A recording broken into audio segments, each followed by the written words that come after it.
It was 4:45 p.m. when the final bell mercifully rang out at Manhattan's Triangle Shirtwaist factory.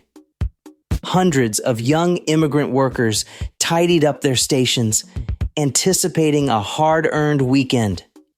In mere minutes, their American dreams would be engulfed in flames and wrenched from them forever.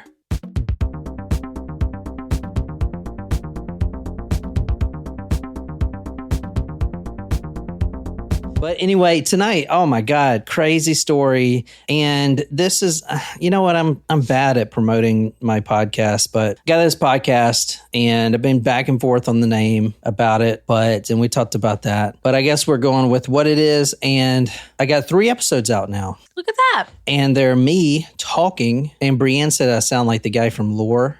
You know? I'm Aaron Mankey. Yeah, but I think I like it. I like the style of it, you know? Yeah, I think it's a nice change of pace. Yeah. So that way you can like put out you can crank out episodes without, waiting for me to be like, done with work or anything like that. Yeah. You guys may notice that I'm going to start putting out a lot of episodes, and I'm basically going to work myself to death because seems about right. This is like the only way I make money. So I got to keep it going. You got to be able to continue to use your jury duty excuse. I do a true crime podcast. You got to at least keep it going for the next 3 years when you get called again. So. Yeah. All right. So I haven't launched it yet. It's on all the apps, but it's called Disasterthon. Let me just show you I'm super happy about the logo. The dude that did the logo is really good. Tonight, we are doing a crazy story. We're actually going to the Asch building, ASCH, which is still standing today in New York City. So let me go there right now on the Google Earth. I'm about to pull it up. And you know what this is by the title. Have you heard of this? I mean, the title's on there. No. Mm-mm. All right, here we go right here. Joanne, you requested this? Oh, yeah. So the reason I'm doing this story is because one of our good friends, Joanne, requested this. There you go. Jesus Christ. Oh, my God. I was about to take credit for it, dude. Of course you were. This does not surprise me at all. Of course. It was on my list, but I don't know why. This is the building right here. Now it is a historical landmark, but it was the scene of a tremendous disaster. So this is the building right here. And it says it's a historical landmark, but I'm pretty sure they still use it. Oh, this is so this is it. It's on Green Street. Oh, shit. Oh, she studied fire science? What do you do? Do you mind me asking what you do? I don't think we talked about your occupation. That's crazy. So I'm going to have to bring my A game with this shit. She's going to correct you if you get anything wrong. And keep in mind, this isn't the main story this week, but I did my best. So I hope you do enjoy it. So tell me about the building, Joanne. Do people still use it? Is there a museum there? Have you ever been there? A building can be a landmark and operational. Colleen would like to clarify. Oh, okay. I did not know that. All right. Tonight we're going to March 25th, 1911. This is 4:40 p.m. Now I'm going to tell you everything you need to know about the story, but tell me, what is a shirtwaist? Because this building is known as the Triangle Shirtwaist Factory. Now, keep in mind, this is 1911. So what was going on then, yada, yada. These were really popular at the turn of the century. Oh, I typed in shirtwaist and the first thing that came up was the fire. So, oh my God. So women used to wear these? Look. Oh my God. I can't believe I used to wear these. What do you mean, y'all? It's like, I wasn't there. Y'all should bring this back though, man. Yeah, you're digging the look? Yeah, I kind of am. So this is Shirtwaist. So can you describe what this is? According to Triangle, the Fire That Changed America by David von Drell, the shirtwaist took its name from its resemblance to a man's dress shirt. It featured front buttons, stiff detachable collars, and long sleeves finished with tight buttoned cuffs. For anyone wearing one, the effect was tall, elegant, and graceful. All right, so the Asch building, this is March 25th, 1911. We're talking about the whole building, but more specifically, factory, the 3 top floors, floor 7, 8, and 9, is the floors that produce the Shirtwaist. And at the time, they had about 500 employees. And it was monotonous work. It is grueling, monotonous work.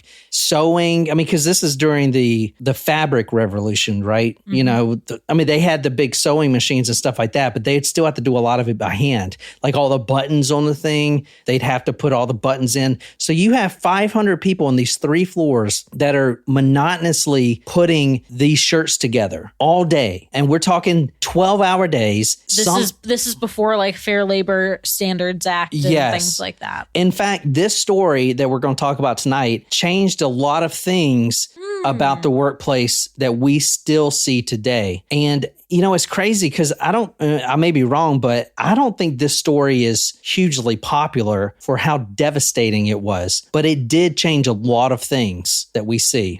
At the time, it employed 500 workers. What type of workers would be in this building doing this all day in 1911? Like, who would pick up this type of work? Children? No. I wasn't. Isn't this before that time? I don't think that was a time in America, was it? Yeah, of course it was. We had child labor. Yeah, oh. absolutely. Could it have been immigrants? Shit, we need to bring that back. No, stop. Mostly immigrants. Okay. Long hours, low wages. This is what Marx talks about: the capitalism, the exploitation, the for-profit, all that stuff. It is basically they're demanding these workers to just slave all day for hardly no money. And they're pretty much stuck because they're immigrants. They immigrate here for what? To find prosperity for themselves and their family. But then they end up in this factory 12 hours a day or more, putting button after button after button after button and sewing, all freaking day. Yeah. It gets pretty grueling. It's got to. Not only that, you got to remember, this is all cotton pretty much. And that's really flammable. Plus all the other fabrics they have. True. And they didn't have the safety standards they had today, like they have today with protecting fabric against fires and stuff like that. Because I think in certain articles of clothing have to be flame retardant. Like children's pajamas. I think we talked about that in one episode before. I know pilots' underwear has to be flame retardant. Interesting. As you read earlier, according to the book Triangle, the fire that changed America, this is a fire we're talking about. Right. This is a devastating fire that ended up killing 146 people in less than 30 minutes. We're talking about 22 to 23 minutes and 146 people end up dead. Wow. And it's not the fire that killed them. It killed some of them, but the majority of them died by other ways, which we're going to talk about. There are like there are 3 big ways that I found that this event killed 146 people. The victims of the Triangle Inferno were some of New York's most vulnerable. The casualty list is a reflection of inequality and the imbalance of power. There's a fire that ignites on the 8th floor. Now, like I said, we're talking about 3 floors, the very top of the building. The 8th floor, a fire ignites. And this isn't the first time it's happened. We're going to go over another occasion where this actually happened just a year before. No one was injured, and they were supposed to bring in some new regulations with this fire that happened a year ago, but they didn't. So a fire breaks out. We do not know the exact cause, but I will say the immigrants that were there, the 500 immigrants, and we're talking about Italians, Jewish immigrants, a lot of them smoke cigarettes. Right. That's like the only thing to do if you're just sitting there sewing buttons and buttons and buttons. You light up a cigarette. Well, that fabric, as we talked about, is super flammable. So if you accidentally flick your cigarette or a little bit of the ash comes off, it could ignite that. And no one's ever going to know what the start of the fire was. But there was one report that it may have been a disgruntled employee, but that was kind of maybe more rumor than anything. Yeah, that was more rumor. Got it. Those types of conspiracies pop up when you see something like this. Yeah, that makes sense. I get that. According to the American Experience PBS series on the Triangle Shirtwaist Factory fire, Although the official report was inconclusive, most experts agree that the likely cause was a lit cigarette or match accidentally dropped into a bin of scraps and rags somewhere on the 8th floor. We're talking about 20 minutes. Within 20 minutes, the fire goes from the 8th floor and kills 146 people on 3 different floors. It spread through the 8th floor so fast because it was fueled by these fabrics and these clothes and the dye that was used. The workers, they see the smoke, they start to panic immediately. And then they see the flames coming up through their floor. It is engulfing the entire top of this building. The flames are just engulfing it like it's nothing. All this fabric is just fuel for it. So the workers, what do? Well, they fight to escape. What else is there to do? What do? Like, what would you do? You'd run towards the fire exit, right? Right. That's the first thing you do. That's what they're there. Everybody else is running to that too. Well, the fire exits, they were there at the time for this reason, which is good. However, can you read what one survivor said when she tried to go to the fire escape? Hey, Wolfie. What's up, Wolfie? Kate Leon, a bookkeeper at the company who survived the fire, later testified, quote, "I rushed to the door. It was locked. I rushed to the next door. It too was locked. Just imagine for a moment, feeling the intense heat of the fire, the smoke blackening your vision and burning your lungs. You rush to the nearest exit, a fire escape perhaps, and you find it locked as if fate was taunting you." Shram says, "I'm blissfully listening to this at work, dead center of a brick warehouse." Well, hopefully the doors are not locked. This gets pretty bad pretty quick. Bad. It's not just fire here. And Martin says, "Every man for himself," which is true at that point. Yep. But no one thought it was going to be, all right, 500 people and 146 of them are dead. That's nearly almost half. Yeah. It's under half. It was like 40%. 40% of the work population is dead, right? That's my math is not great, but it's Jesus. Kate Leon continues, quote, "I stood there hypnotized for a moment, and then I rushed to the windows. As I looked up, they began jumping from the 9th floor. I jumped back into the room." We're talking about less than 30 minutes. There was one elevator. Okay, let's rush to the elevator. Everyone just rushes to the elevator. As the flames are erupting on the 8th floor, on the 9th floor, the elevator, everyone rushes to that one elevator, and the elevator quickly exceeds its maximum capacity of 15 people inside. There are 30 to 40 people in this elevator. So this has nothing to do with the fire, nothing to do. But the cables, the pulleys, they start to strain. They're overloaded. They're overworked. There's too many people. It can't hold that much weight before they can even press the button to go all the way down. Those cables snap. Just like you see in the movies where the elevator falls, this elevator fell from the 9th floor and it was going so fast, it plunged down an empty shaft, huge thud, blood-curdling screams reported by witnesses. Everyone in this elevator dead. You could hear them screaming as they're falling down. This has nothing to do with the fire. It does because that's why they piled in the elevator. But the elevator broke because of too many people. Just another F you with this story. All the riders in this elevator were killed instantly upon brutal impact. That is like a getting stuck in an elevator, total fear. Can you imagine that extreme of Christ? That gives me such a pit in my stomach of just terrifying.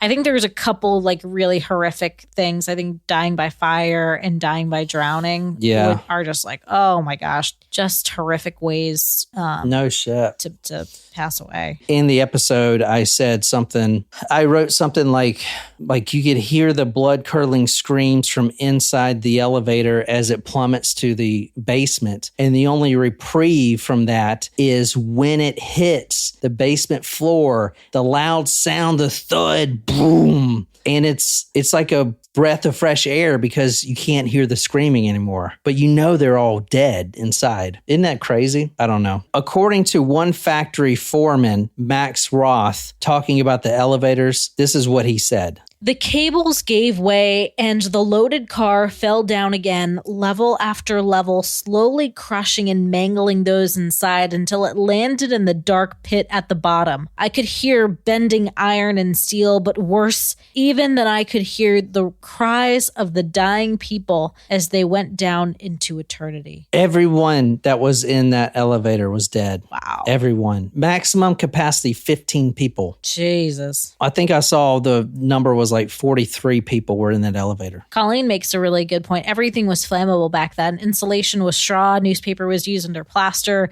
under a lot of construction materials, actually. I mean, the whole thing is like, poof. The workers that didn't go for the elevator went towards the fire escape, and the fire, I'm talking about the one fire escape that had the door actually open. Kate runs to the fire escape. Door after door after door, locked. Why? They're fire escapes. That makes no sense, yeah. Well, the factory owners, which were two guys, which we'll talk about, they locked all the factory doors to prevent break-ins and people taking actual too long breaks. Like they'll go out there and smoke or whatever. So they locked all of the fire doors. Now, the one that was open with the stairs that go down was also overpopulated and crowded because you have another 100-something people trying to go down this fire escape. So as people started running out of this one, knowing that there's a fire escape, that actually collapses as well. So there are people that run out of the fire escape door thinking they're going to be running down the stairs, and they run straight out of the building and fall to their death because that fire escape is no longer there because it has collapsed and they had no idea. Oh my God. Many workers were trapped in this. This is on the Green Street side where I showed you on the Google Earth. I said that's Green Street. It was basically, I guess, the side facing all the other buildings.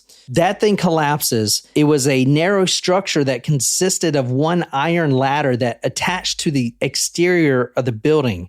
Already overwhelmed with victims trying to descend by 4:45 p.m., bolts and the structure gave way under the excessive weight and movement. Twisted metal sent victims plunging roughly 100 feet to the street below. I mean, this is wild. At least horrific. At least 50 people died specifically from the fire escape. Oh my God. The ones that fell from it initially and the ones that ran out the fire escape door thinking there was that ladder there. And because there's what's behind you is this freaking inferno. So the first thing you do is run out and you're not like looking down. Right. You think you're about to land on safety and then you look down to get on the stairs or ladder or whatever. I mean, because you're running at full speed. You're not thinking. The inferno, the flames are right behind you. So you open that door and just jump out expecting to stand on this platform that goes down the stairs to an iron ladder. And that platform's not there. But guess what? You've already exited the building. So there's 100. And such a commotion that it's not like one person does it and everybody behind stops. Everybody's just jumping. Exactly. So we're already at almost 100 people, 40 something from the elevator, another 50 likely due to the fire escape alone. This is from one survivor, a Rose Glantz. This is her account. Can you read it? We watched the bodies come hurtling down. Every few seconds, a girl came plunging wildly down, arms and legs flailing and flying, striking the railing, bouncing off, bumping other girls, as finally they landed on the pavement. Finally, they landed on the pavement. Jesus. Yeah. Literally 2 escape exits gave way. What the fuck?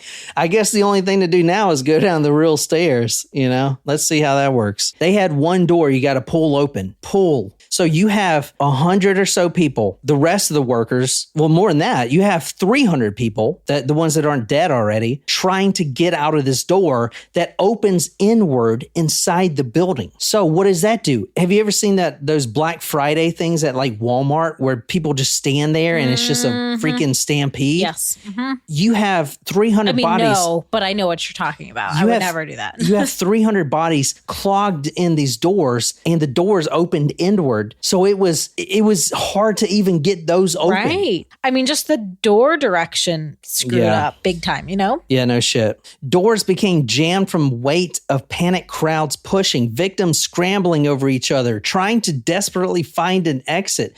Firefighters outside trying to break the locks, but they were too late. Jesus. This is giving me so much anxiety just listening to it, you know? Can you read from one witness, Joseph Fletcher? The girls were packed together like sheep in a cattle car. They continued to struggle until smoke and flames ended their cries. Oh, Jesus my God. Christ. Oh, man. I mean, this is a pileup. A person pileup. A pileup of people getting smoked out to death. Jeez. If you did make it outside, if you were one of the 60% that lived, there was a new horror outside. Can you read what one onlooker, William Shepard, said about outside the building? I learned a new sound that day, the thud of a speeding body on a stone sidewalk, said onlooker William Shepard. Scores of women jumped from all 3 floors over 100 feet to the hard pavement rather than face the flames. It was a freezing, cold day, noted a New York Times reporter recording the tragedies in 1911.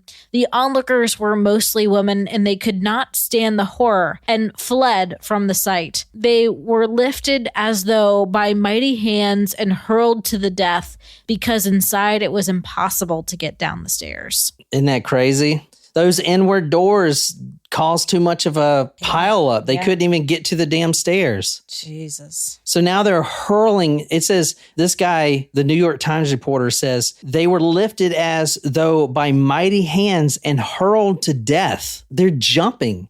They're jumping off because they don't feel anxious right now. Jesus Christ. Like my stomach is clenching. I am just anxious hearing about this. Onlookers watch in shock and terror. I would imagine kind of like the 9/11. You remember the jumper, that one famous jumper? Mm-hmm. What the photo? Have you seen the photo of the jumper? That's what it's called, the jumper. Yeah. Oh, yeah. The one where he's like head first going down. Yes. So, I mean, imagine that. Jesus Christ. Not quite the same heights, but. Yeah. Onlookers, they're watching these bodies hit the pavement. He says, I learned a new sound that day, the thud of a speeding body on a stone sidewalk. Oof. Jesus Christ. That is a bad disaster. This was the worst industrial disaster in New York City history. 146 workers died on this one.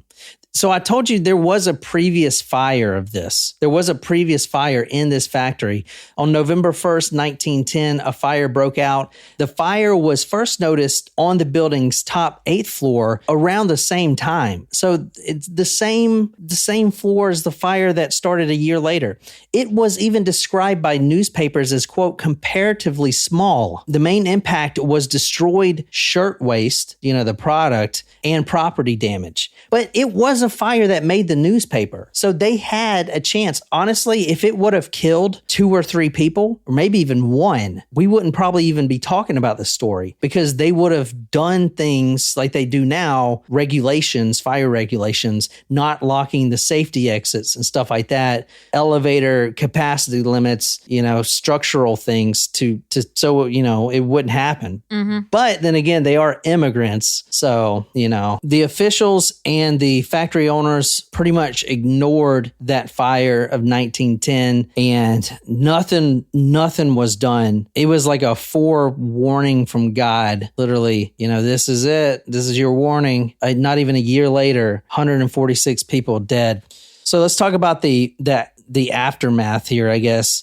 The 2 factory owners did escape. They were on the very top floor. They actually get up on the roof and jump to another building, and they make it to safety. They were brought to court on manslaughter charges, but it was dismissed, and that was it was really controversial, that case, from what I was reading. I bet. Because they basically got in no trouble whatsoever for it. Do you think that would happen today? I think if that same situation happened today, I think they would have been convicted. Of what? Manslaughter. Yeah, but they wouldn't. I mean, they wouldn't spend life in prison. I could see 20 years for something like that. Yeah. I mean, it's involuntary maybe, but that's a lot of lives. Well, so we've done stories before around this time that we see a lot of hatred for the immigrants, you know. So, I mean, these were all immigrants, all Italian, Irish, Jewish. They were all immigrants that worked here. That does impact it some. I mean, if they were all It's a like sign of the times, for if they were all like 16-year-old white girls, then it'd be different. Yeah, I mean, you're not wrong. Like that's the sad truth. There was a mass mourning and funerals for all the victims. Over 100,000 people mourned in the city for this fire. There have been anniversaries. I've seen anniversaries every like 20 years. I haven't seen one lately. The last one I've seen was 1990. Wow. So 33 years ago. So I feel like it's kind of being forgotten. Hadn't heard of it. Yeah, I hadn't heard. Well, so you can thank this fire for sprinklers, you know, the sprinklers in every building, emergency exits, and fire escape drills, and probably a lot more things too. That's just what I've seen. What do you think? I mean, that is terrifying, shocking. I'm pretty blown away that no charges stuck at all. Yeah.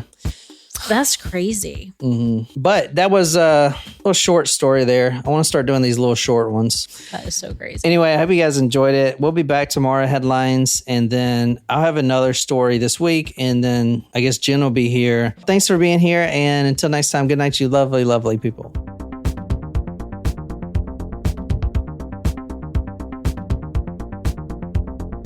I kind of run this shit. It was 4:45 p.m. when the final bell mercifully rang out at Manhattan's Triangle Shirtwaist factory. Hundreds of young immigrant workers tidied up their stations, anticipating a hard-earned weekend. In mere minutes, their American dreams would be engulfed in flames and wrenched from them forever.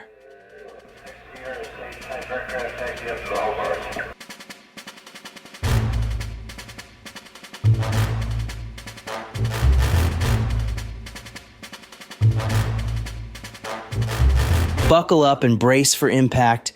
You're listening to Disasterthon, where catastrophe is always on the schedule. Today we dive into the Triangle Shirtwaist Factory fire of 1911.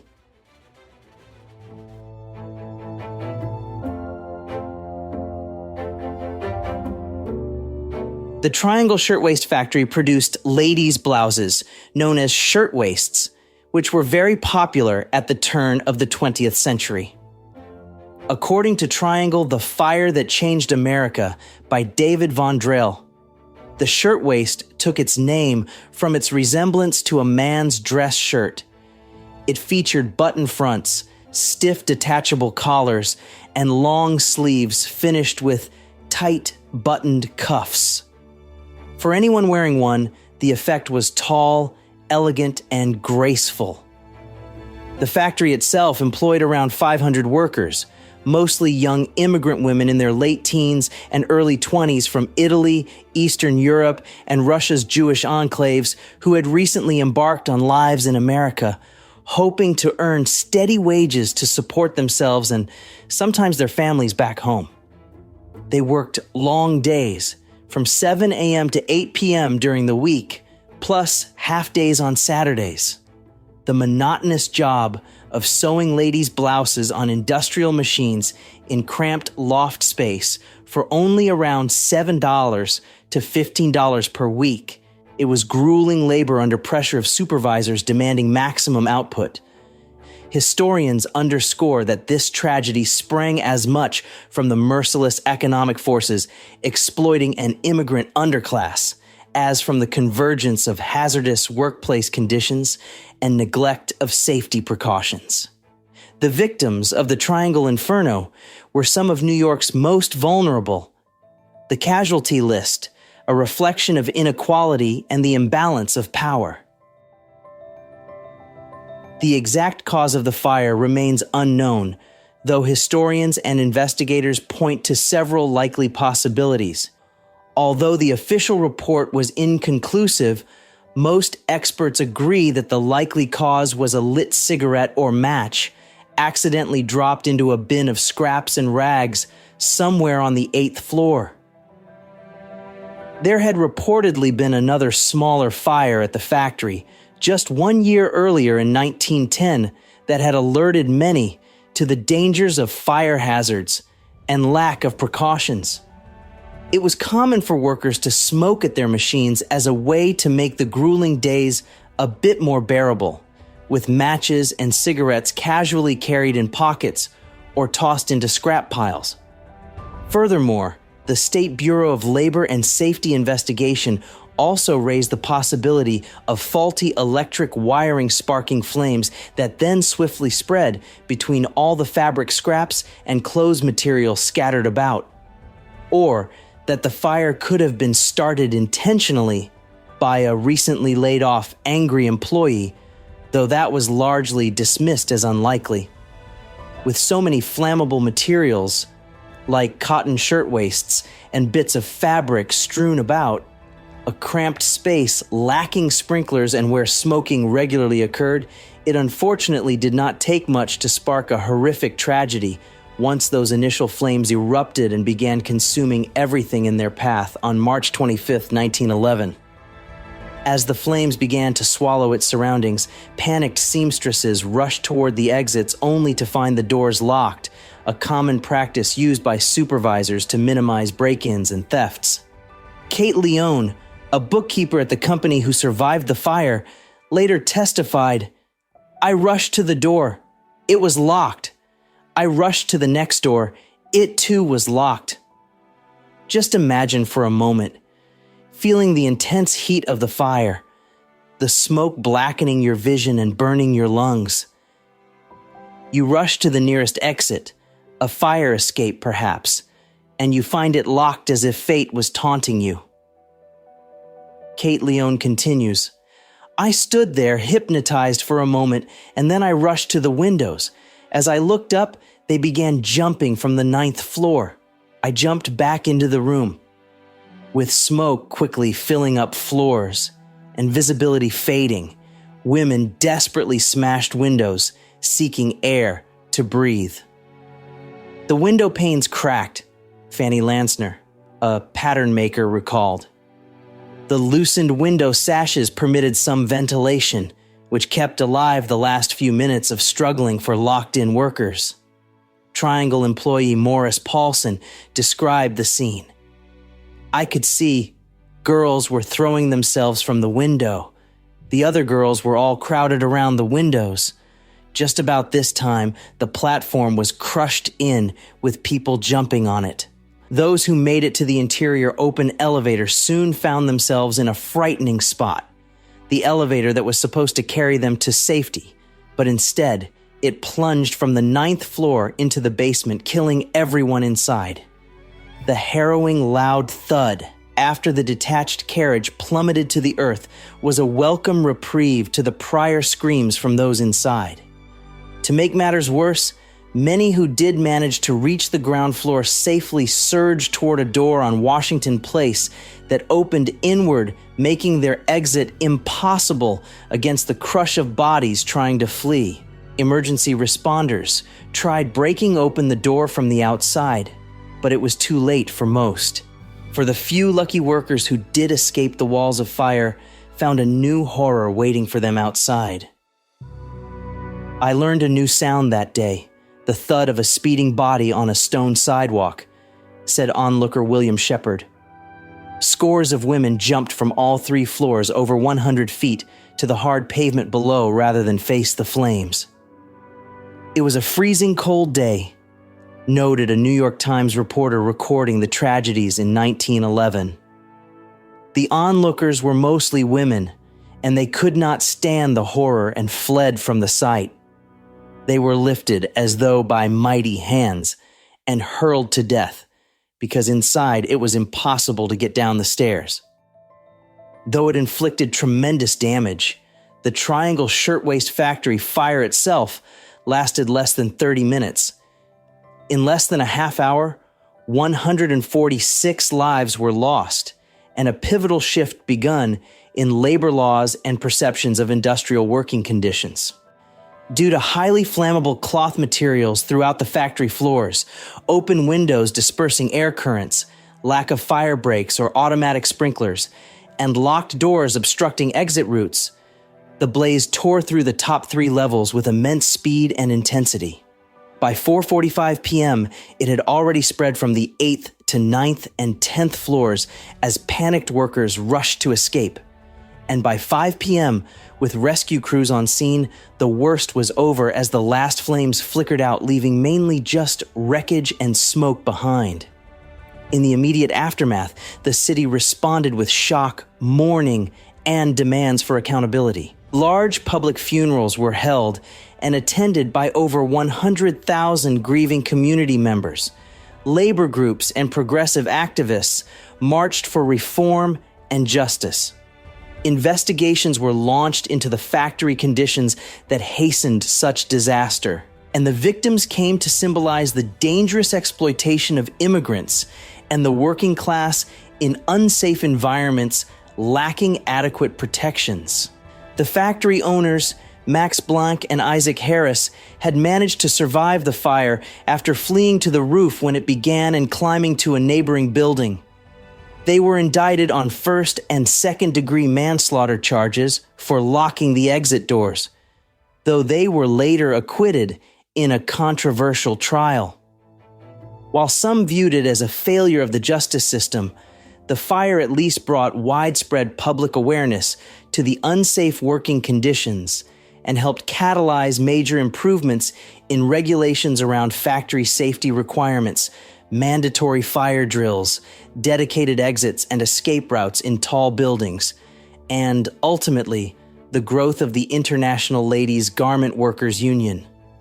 Over a century later, the victim's sacrifice reminds us of the often preventable perils faced by marginalized immigrant and working classes. By bearing witness to the terrified final moments of those seamstresses, jumpers, and fire victims, we uphold a duty to demand that no one enduring harsh labor conditions face such needless calamity again.